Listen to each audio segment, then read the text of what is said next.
సంక్రాంతి వస్తుంది కానీ కోనసీమ జగ్గనతోట ప్రబల తీర్థం ఇంకా సరైన సదుపాయాలు లేక చూడ్డానికి వచ్చిన పర్యాటకులు ఇంకా భక్తులు ఇబ్బందులు ఎదుర్కోవాల్సిన పరిస్థితి. ఈ ప్రాచీనమైన 400 ఏళ్ల ఉత్సవం భారతీయ సంస్కృతికి ప్రతీక. నా పేరు రఘువర్మ.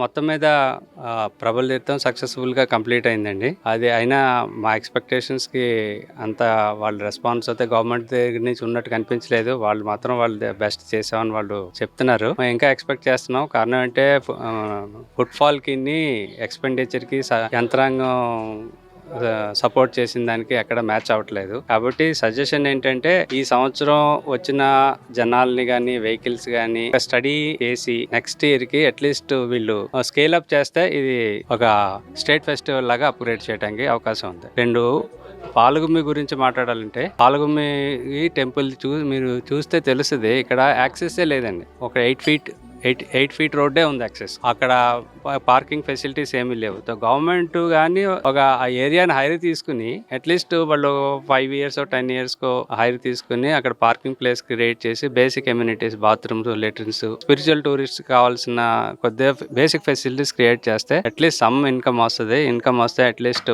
బ్రాహ్మిన్స్ కి వాళ్ళకి సర్వైవల్ కి ఛాన్స్ ఉంది. పాస్ట్ హెరిటేజ్ నార్మల్ లెవెల్ కి తీసుకురావడానికి, మెయింటైన్ చేయడానికి, దాన్ని కొద్దిగా ప్రాపగేట్ చేయడానికి కుదురుతుంది. అది నా సజెషన్. ఈ వీడియోని షేర్ చేసి సమస్యను మన ప్రభుత్వం గమనించేలా చేయండి.